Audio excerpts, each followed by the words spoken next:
Pagi itu, sinar matahari menyelinap melalui celah-celah tirai sutra di kamar tidur, utama rumah megah Arum dan Najib di kawasan elit Jakarta Selatan. Rumah 3 lantai dengan kolam renang infinity dan taman yang dirancang oleh arsitek terkenal, ini adalah simbol kesuksesan Arum.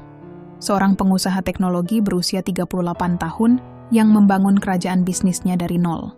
Namun, di balik kemewahan yang memukau, ada retakan yang tak terlihat, luka yang perlahan merobek hatinya. Arum berdiri di depan cermin besar dengan bingkai emas, menatap bayangannya.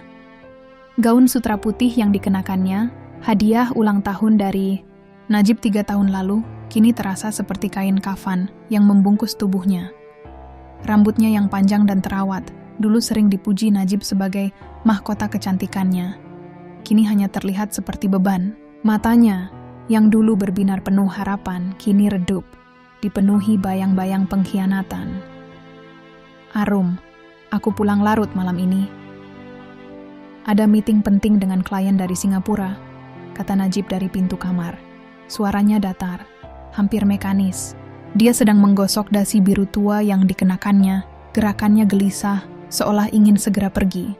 Arum menoleh, menangkap kilasan kegelisahan di wajah suaminya. Dia tersenyum tipis, tapi hatinya perih, seperti ditusuk ribuan jarum kecil. Meeting, atau kau akan ke apartemen Sylvie lagi? Kata-kata itu meluncur dari mulutnya sebelum dia bisa menahannya, tajam dan penuh racun. Najib membeku, tangannya yang memegang dasi berhenti di udara. Wajahnya memerah, matanya menyipit, penuh kemarahan yang terkendali.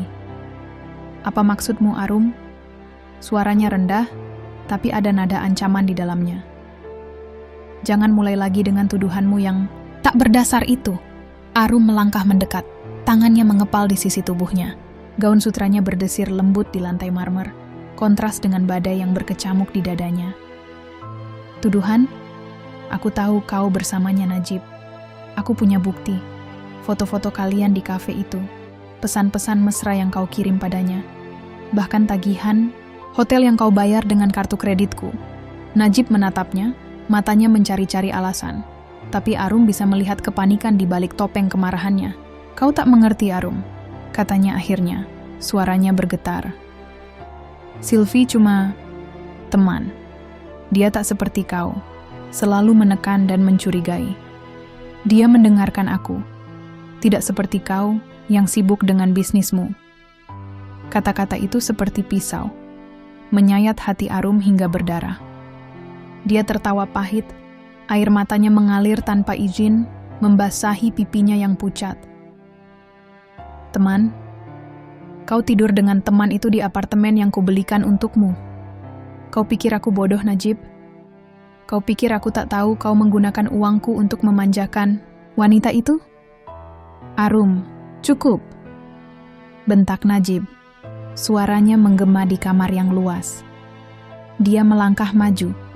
Wajahnya hanya beberapa inci dari wajah Arum. Aku yang cari nafkah di rumah ini. Kau cuma wanita yang kebetulan punya uang. Tanpa aku, kau tak akan jadi apa-apa. Arum terhuyung mundur, seolah kata-kata itu adalah pukulan fisik. Dia menatap pria di depannya, pria yang dulu berjanji akan setia selamanya di bawah pohon beringin di kampung halamannya. Najib, dengan mata coklatnya yang dulu penuh cinta, kini hanya memancarkan kebencian dan rasa bersalah yang terselubung. Uangku, Najib, bisik Arum, suaranya patah.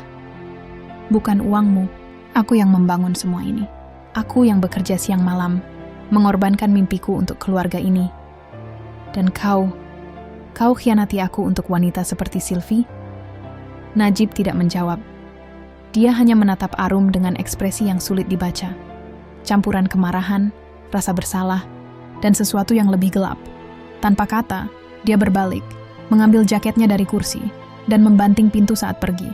Suara pintu yang menggema seperti palu yang menghantam hati Arum, memecahkannya menjadi serpihan kecil. Arum merosot ke lantai. Gaun sutranya menggumpal di sekitarnya seperti awan yang jatuh.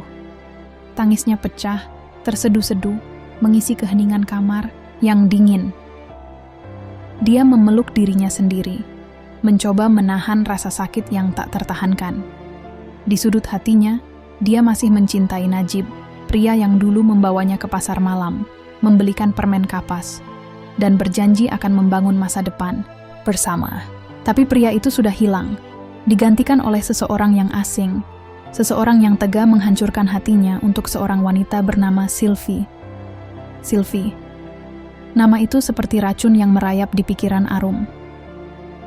Wanita berusia 29 tahun itu, dengan rambut, pirang palsu dan senyum manis yang penuh tipu daya, telah menjadi bayang-bayang dalam hidupnya selama setahun terakhir. Arum pertama kali bertemu Sylvie di acara amal perusahaan, di mana Sylvie muncul sebagai teman kerja Najib. Saat itu, Arum tidak curiga. Sylvie tampak ramah, berbicara dengan sopan, dan bahkan memuji Arum atas kesuksesannya. Tapi ada sesuatu di matanya, kilau licik yang Arum abaikan karena dia terlalu mempercayai suaminya. Kini, Arum menyesali kebutaannya. Dia bangkit dari lantai, tangannya gemetar saat mengambil ponsel dari meja rias. Dia membuka folder rahasia yang dikirim oleh detektif swasta yang disewanya 2 bulan lalu. Foto-foto di dalamnya seperti pisau yang terus menusuk Najib dan Sylvie. Berjalan bergandengan di trotoar, tertawa di kafe favorit Arum, masuk ke apartemen mewah yang Arum beli sebagai investasi. Ada juga tangkapan layar pesan WhatsApp, kata-kata mesra yang membuat Arum ingin muntah. "Aku tak tahan lagi dengan Arum," tulis Najib dalam satu pesan. "Dia terlalu sibuk dengan bisnisnya, tak pernah ada waktu untukku." Sylvie membalas dengan emoji hati. "Sabar, sayangku. Kita akan punya segalanya. Aku tahu cara membuatnya menyerah." Arum menutup ponsel, air matanya mengalir deras. Dia merasa bodoh, dikhianati, dan hancur. Tapi di balik rasa sakit itu, ada bara, kemarahan yang mulai menyala. Dia bukan wanita yang mudah menyerah. Dia pernah bangkit dari kemiskinan, membangun perusahaan teknologi yang kini bernilai triliunan, dan menghadapi puluhan pesaing yang mencoba menjatuhkannya. Jika Najib dan Sylvie mengira mereka bisa menghancurkannya, mereka salah besar. Arum berjalan ke ruang kerjanya, sebuah ruangan luas dengan dinding kaca yang menghadap ke kolam renang. Meja kerjanya dipenuhi dokumen, laptop, dan laporan keuangan. Dia duduk, menyalakan laptop, dan membuka file yang berisi daftar asetnya. Rumah ini, apartemen di Jakarta dan Bali, mobil-mobil mewah, saham di berbagai perusahaan, semuanya atas nama Arum, kecuali beberapa yang dia alihkan ke nama Najib sebagai bentuk kepercayaan. Sekarang, kepercayaan itu telah hancur, dan Arum bertekad untuk mengambil kembali segalanya. Dia mengambil telepon dan menelpon Pak Budi, pengacaranya yang setia. "Pak, saya butuh bantuan," katanya, suaranya dingin dan tegas. "Arum, apa ini? Kau terdengar berbeda," kata Pak Budi, nada khawatir di suaranya. "Saya ingin tarik semua aset yang atas nama Najib," kata Arum. "Rumah, mobil, saham, rekening bank, semuanya. Dia tak berhak atas apapun." Pak Budi terdiam sejenak.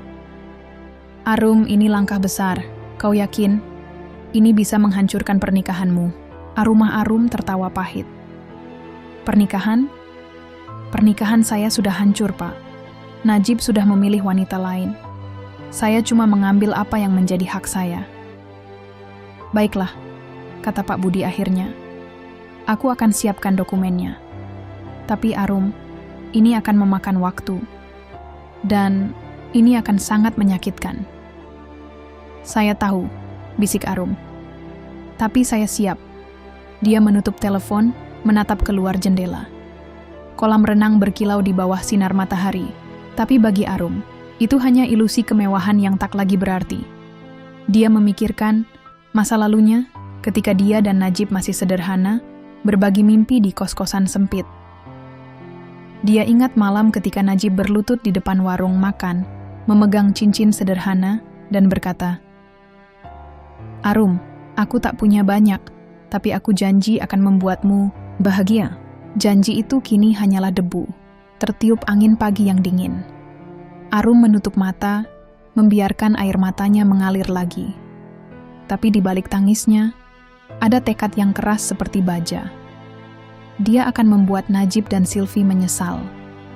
Mereka akan merasakan sakit yang lebih besar dari yang dia rasakan. Ini bukan lagi tentang cinta. Ini tentang keadilan. Hari itu berlalu dalam kesunyian. Arum menghabiskan waktu di ruang kerjanya, meneliti setiap aset, setiap rekening, setiap celah yang bisa dia gunakan untuk menghancurkan Najib. Dia juga menyewa detektif swasta lagi, meminta mereka untuk menggali lebih dalam tentang Sylvie. Siapa tahu, mungkin ada rahasia yang bisa dia gunakan untuk mempermalukan wanita itu. Malam tiba, dan Najib belum pulang. Arum duduk di ruang makan, menatap meja panjang yang dulu dipenuhi tawa dan cerita. Kini, hanya ada keheningan. Dia memegang segelas anggur merah, memutar-mutar gelas itu di tangannya. Pikirannya dipenuhi bayangan Najib dan Sylvie, dan setiap bayangan itu seperti menambah bara di hatinya.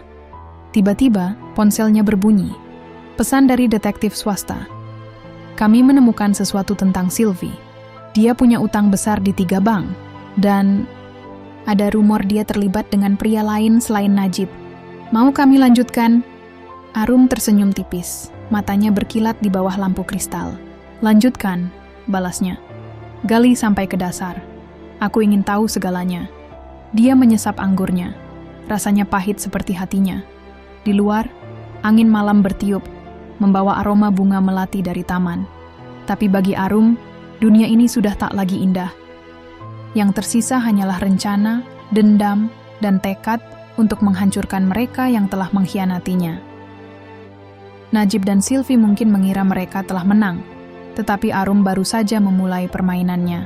Cahaya bulan pucat menyelinap melalui dinding kaca ruang kerja Arum, memantulkan bayangan wajahnya yang pucat dan matanya yang merah karena tangis yang tak henti.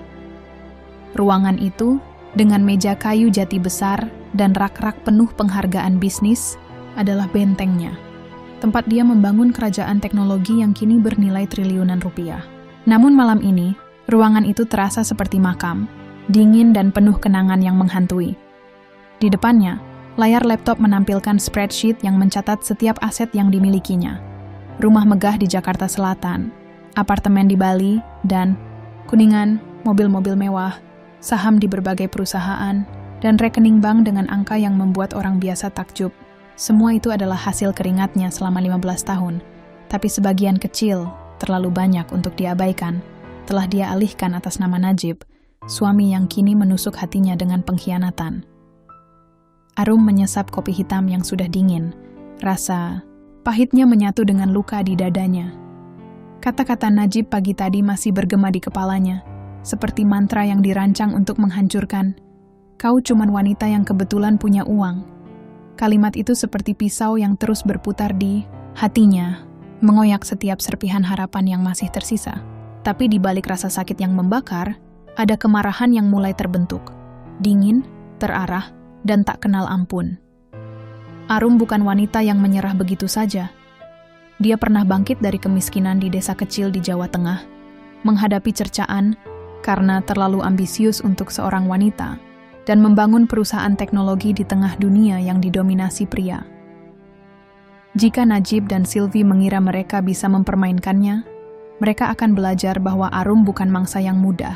Dia mengambil ponselnya dengan tangan yang sedikit gemetar, lalu menelpon Pak Budi, pengacaranya yang sudah seperti keluarga. Pria berusia 60 tahun itu telah menemaninya sejak awal, saat Arum masih seorang gadis desa dengan laptop bekas dan mimpi besar. Pak, saya butuh bantuan, kata Arum, suaranya datar tapi penuh tekad, seperti baja yang baru diasah. Arum, apa ini? Jawab Pak Budi, nada khawatir langsung terdengar. Kau terdengar? Berbeda. Apa yang terjadi? Saya ingin tarik semua aset yang atas nama Najib, tegas Arum, suaranya tak goyah meski hatinya berguncang. Rumah di Menteng, apartemen di Kuningan, mobil-mobil, saham di perusahaan, rekening bank, semuanya. Dia tak berhak atas apapun. Pak Budi terdiam, hanya suara napasnya yang terdengar di ujung telepon. Arum, ini langkah besar, katanya. Akhirnya, suaranya hati-hati. Kau yakin ini bisa menghancurkan pernikahanmu? Najib adalah suamimu dan... Pernikahan? Potong Arum, suaranya naik, penuh kemarahan yang terkendali. Pernikahan saya sudah hancur, Pak. Najib sudah memilih wanita lain, Sylvie. Dia tidur dengannya. menggunakan uang saya untuk memanjakan pelakor itu. Saya tak akan membiarkan mereka menikmati hasil kerja keras saya. Arum, saya mengerti kau terluka, kata Pak Budi lembut, seperti seorang ayah yang mencoba menenangkan anaknya. Tapi ini bukan hanya soal uang. Kalian punya sejarah, kenangan. Mungkin kalian bisa duduk bersama, bicara. Arum tertawa pahit, suaranya pecah di ujung kalimat. Saya sudah mencoba bicara, Pak. Saya sudah bertanya, memohon, bahkan menangis di depannya. Saya tanya apa yang kurang dari saya, apa yang membuatnya berpaling. Tapi dia memilih Sylvie. Dia memilih untuk mengkhianati saya. Sekarang saya memilih untuk mengambil kembali apa yang milik saya.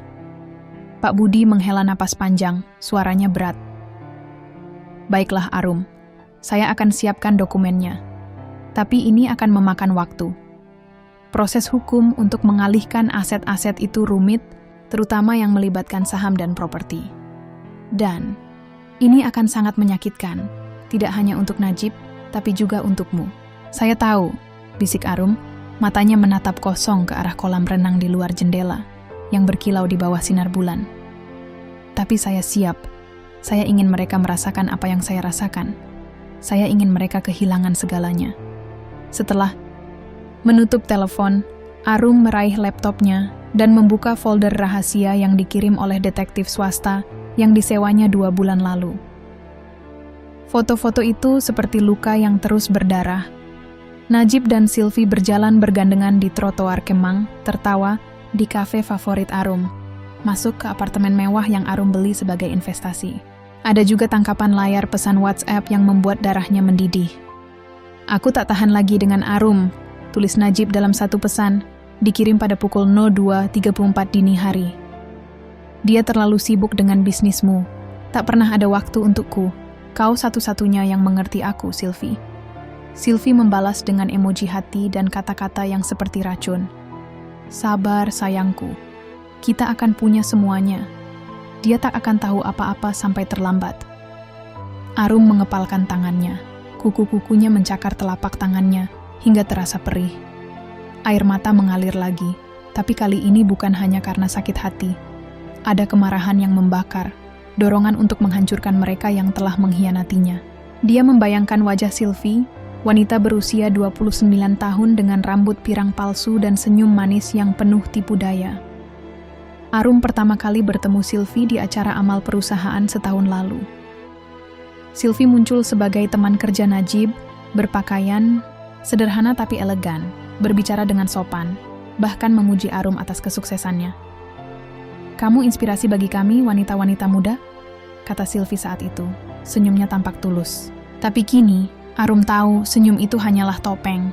Dia bangkit dari kursi, berjalan ke jendela, dan menatap kolam renang yang berkilau. Kenangan masa lalu menyelinap ke pikirannya, seperti film tua yang diputar ulang. Dia ingat malam ketika Najib membawanya ke pasar malam di kampung halamannya, membelikan permen kapas, dan tertawa saat Arum mengeluh karena lengket di tangannya. Kau akan selalu jadi gadisku, Arum, katanya saat itu, matanya penuh cinta. Aku akan buat kau bahagia, apapun yang terjadi.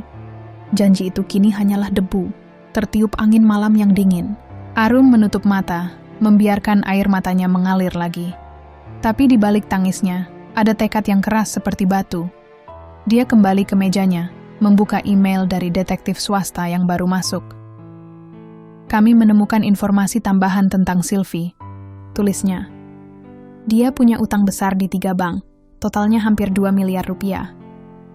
Ada juga rumor dia terlibat dengan pria lain selain Najib, seorang pengusaha kecil yang sering membiayai gaya hidupnya. Mau kami lanjutkan? Arum tersenyum tipis.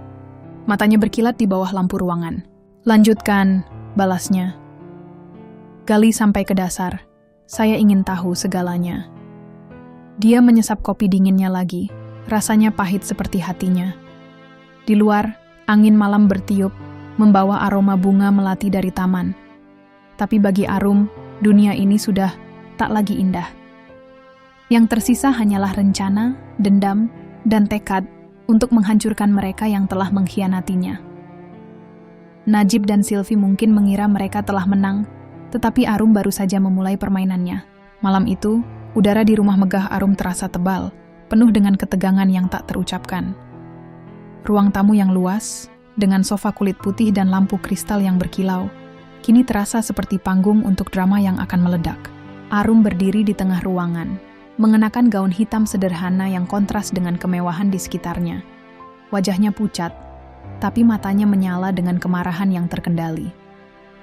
Dia telah menyiapkan diri untuk malam ini, malam ketika semua topeng akan robek dan kebenaran akan terbongkar. Najib masuk melalui pintu depan, jaketnya tergantung sembarangan di bahunya, wajahnya penuh kemarahan.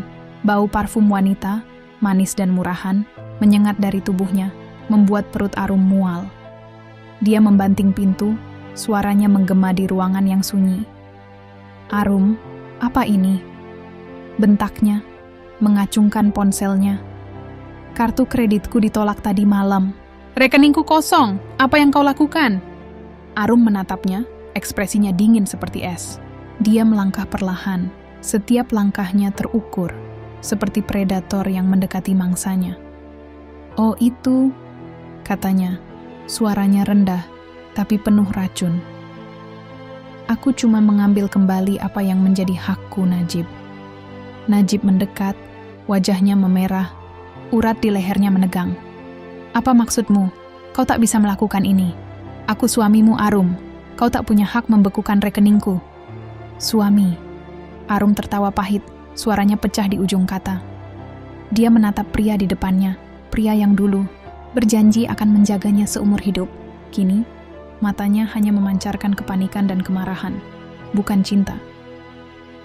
"Suami yang tidur dengan Sylvie di apartemen yang kubelikan.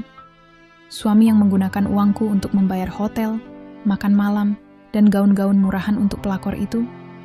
Jangan buat aku tertawa, Najib." Najib terdiam, mulutnya membuka tapi tak ada kata yang keluar. Matanya mencari-cari alasan, tapi Arum bisa melihat kepanikan yang merayap di wajahnya.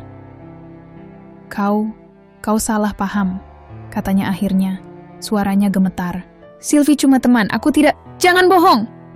bentak Arum, suaranya menggema, memotong kata-kata Najib seperti pisau. Dia melangkah maju, tangannya mengepal, kuku-kukunya mencakar telapak tangannya. "Aku punya bukti, Najib. Foto-foto kalian di kafe, di apartemen, di hotel, pesan-pesan, mesra yang kau kirim padanya. Aku tak tahan dengan Arum, katamu. Kau satu-satunya yang mengerti aku, Sylvie. Kau pikir aku bodoh? Kau pikir aku tak tahu?" Wajah Najib memucat, seperti darahnya tersedot dari tubuhnya. Dia mundur selangkah, tangannya menggenggam ponsel dengan erat, seolah itu bisa menyelamatkannya. "Arum, dengar aku," katanya, suaranya parau. Itu cuma kesalahan. Aku terjebak. Sylvie, dia yang menggodaku. Aku masih mencintaimu, Arum.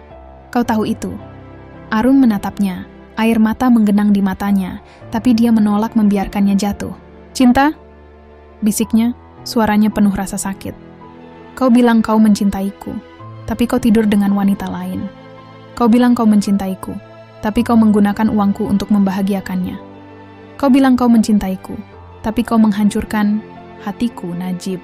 Apa itu cinta menurutmu?" Sebelum Najib bisa menjawab, pintu depan terbuka dengan keras. Sylvie melangkah masuk, rambut pirang palsunya berkilau di bawah lampu kristal.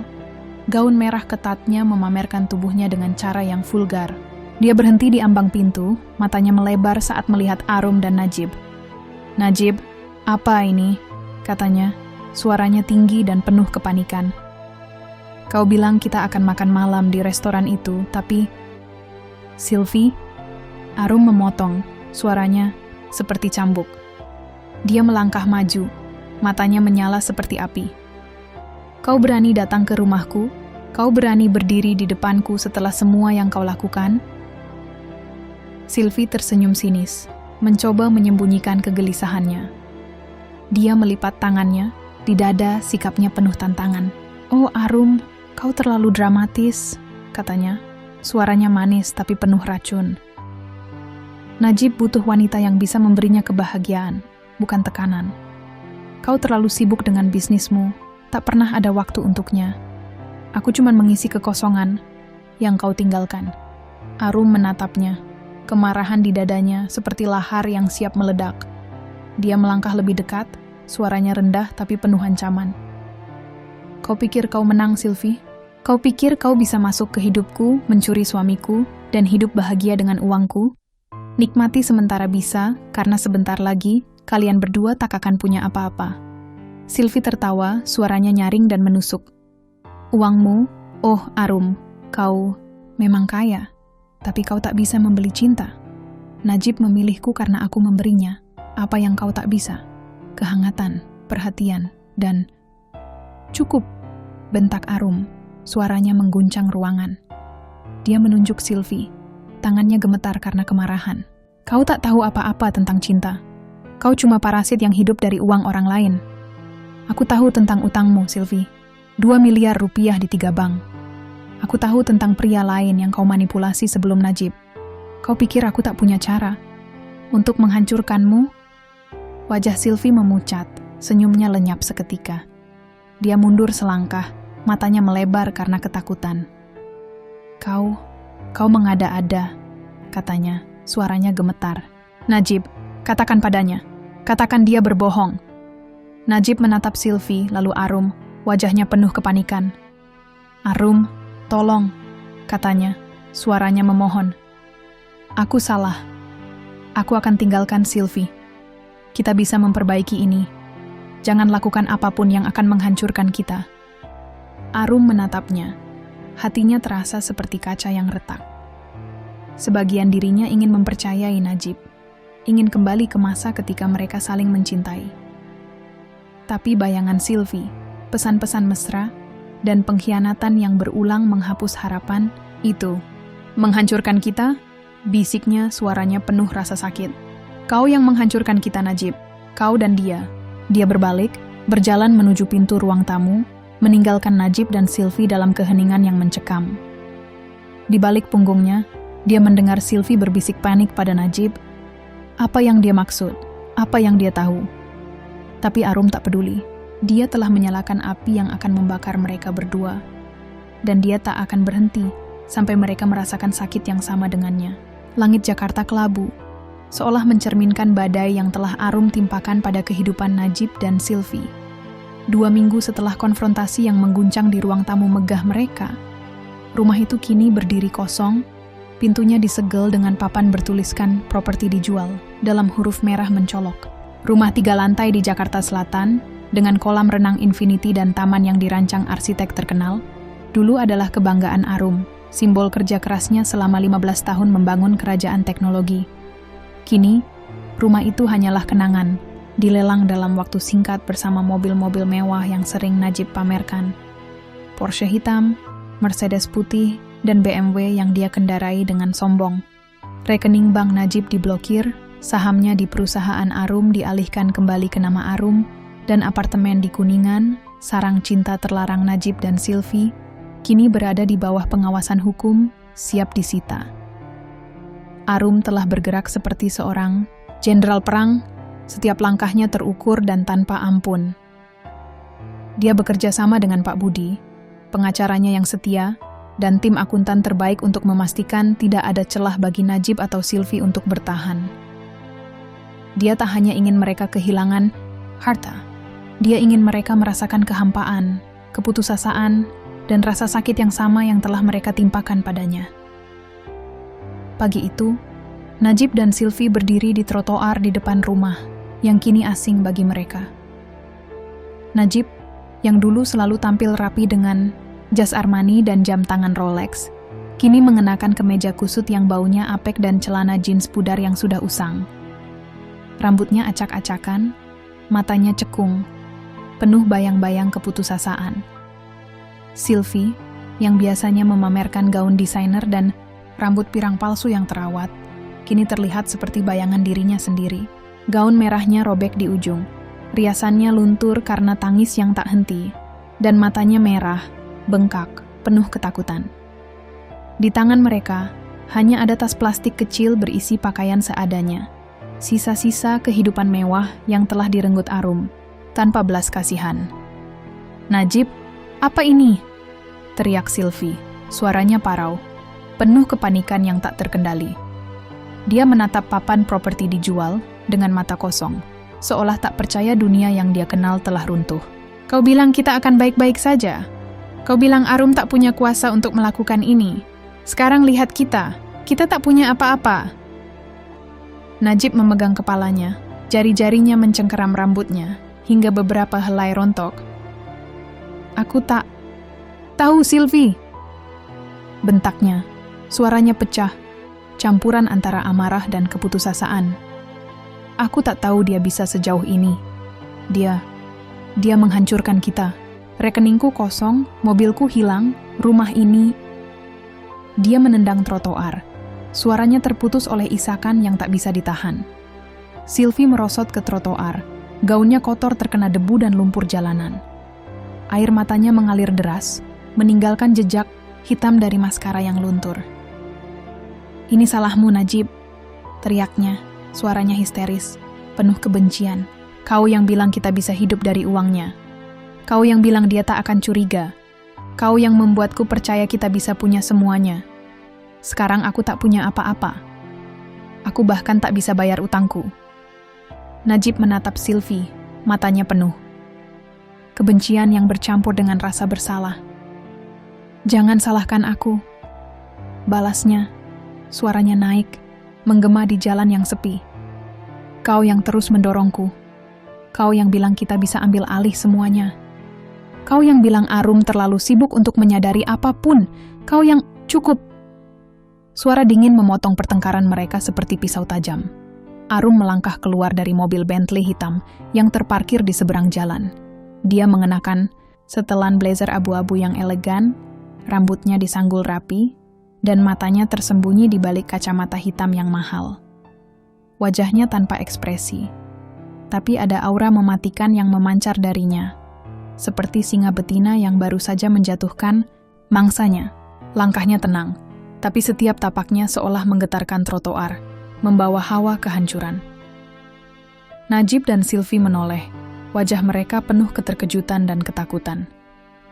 "Arum," bisik Najib, suaranya gemetar seperti daun di angin. Dia melangkah, maju, tangannya terulur seolah ingin memohon. "Arum, tolong. Apa yang kau lakukan ini keterlaluan. Kita bisa bicara, kan? Kita bisa memperbaiki ini." Arum melepas kacamata hitamnya, menatap Najib dengan mata yang dingin seperti es, tak menunjukkan sedikit pun belas kasihan. "Bicara?" katanya. Suaranya rendah tapi penuh. Racun setiap kata seperti anak panah yang ditujukan ke hati Najib. "Kalian pikir aku akan diam saja setelah apa yang kalian lakukan? Kalian pikir aku akan membiarkan kalian hidup mewah dengan uangku, tertawa di belakangku, sementara aku menangis setiap malam, memikirkan kenapa suamiku lebih memilih wanita lain?" Sylvie bangkit dari trotoar, wajahnya penuh amarah meski tubuhnya gemetar. "Kau kejam, Arum," teriaknya, suaranya histeris, penuh keputusasaan. "Kau monster! Kau tak punya hati! Kami cuma mencari kebahagiaan, dan kau menghancurkan hidup kami. Kau tak punya hak melakukan ini." Arum tertawa, suaranya dingin dan menusuk seperti angin malam. "Kebahagiaan? Kalian mencuri kebahagiaanku.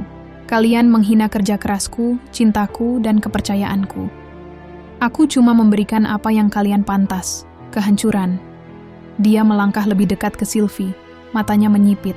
6 bulan telah berlalu sejak Arum menyalakan api balas dendamnya, dan Jakarta tetap berdenyut dengan hiruk-pikuknya yang tak pernah reda. Namun, bagi Najib dan Sylvie, kota ini telah berubah menjadi neraka yang dingin dan tak kenal ampun.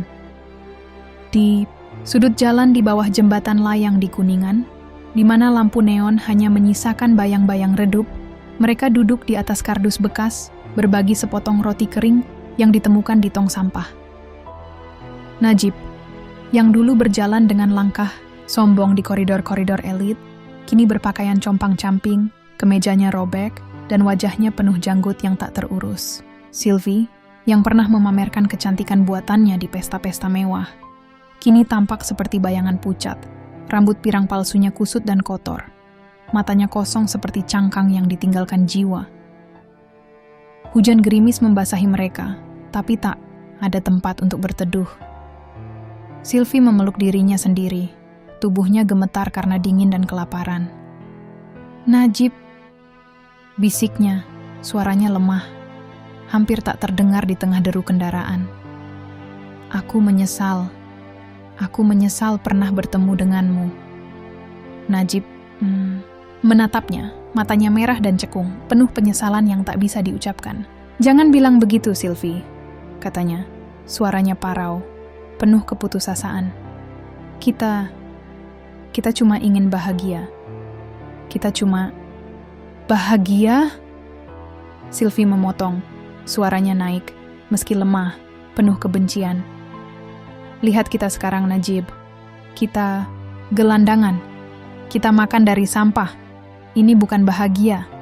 Ini neraka. Dan semua ini karena kau tak bisa menahan diri dari Arum. Kau bilang kita akan kaya. Kau bilang kita akan punya semuanya. Tapi kau menghancurkan hidupku." Najib menunduk, air matanya bercampur dengan air hujan yang menetes di wajahnya. "Aku tahu aku salah," bisiknya, suaranya patah. Aku pikir aku bisa memberikanmu apa yang kau inginkan.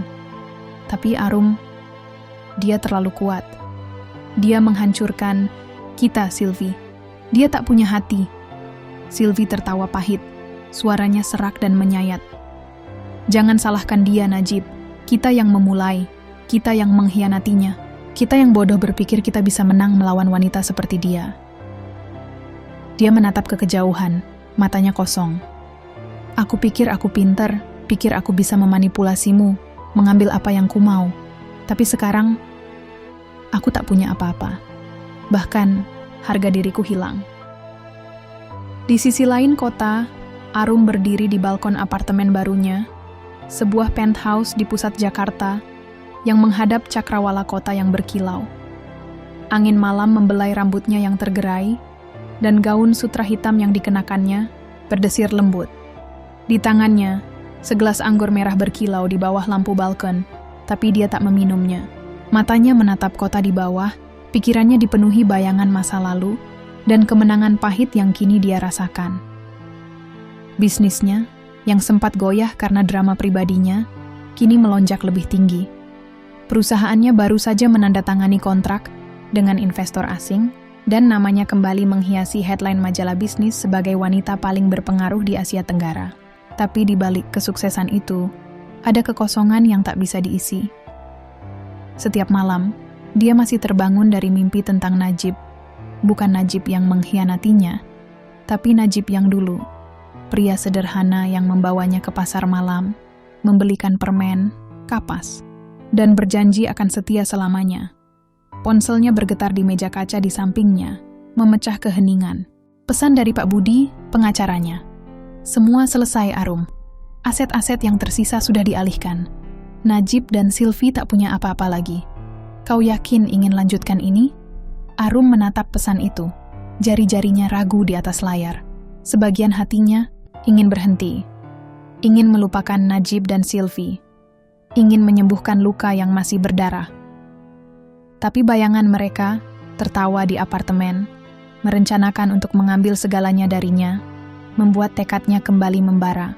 Pastikan mereka tak mendapat apa-apa. Balasnya, suaranya dalam pikiran dingin dan tegas.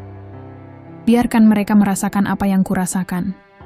Dia menutup ponsel, menatap kembali ke kota yang berkilau. Air matanya mengalir pelan, tapi kali ini bukan karena sakit hati. Itu adalah air mata kemenangan. Air mata seorang wanita yang telah bangkit dari kehancuran. "Ini untukmu, Arum," bisiknya pada diri sendiri, suaranya penuh kekuatan. "Kau menang." Di bawah jembatan layang, Najib dan Sylvie saling berpelukan, mencoba mencari kehangatan di tengah hujan yang semakin deras. "Apa yang akan kita lakukan sekarang?" bisik Sylvie, suaranya penuh keputusasaan. Najib tak menjawab. Dia hanya menatap ke kejauhan, ke arah lampu-lampu kota yang dulu menjadi bagian dari hidupnya. "Aku tak tahu," katanya akhirnya, suaranya kosong. "Aku tak tahu." Hujan terus turun, menyapu sisa-sisa harapan mereka. Di kejauhan, Jakarta tetap bergerak, tak peduli pada dua jiwa yang telah jatuh ke dalam kegelapan. Dan di atas penthouse-nya, Arum menutup mata, membiarkan angin malam membawa pergi sisa-sisa rasa sakitnya. Dia telah menghancurkan mereka, tapi kemenangannya terasa hampa. Namun, untuk pertama kalinya dalam 6 bulan, dia merasa bebas.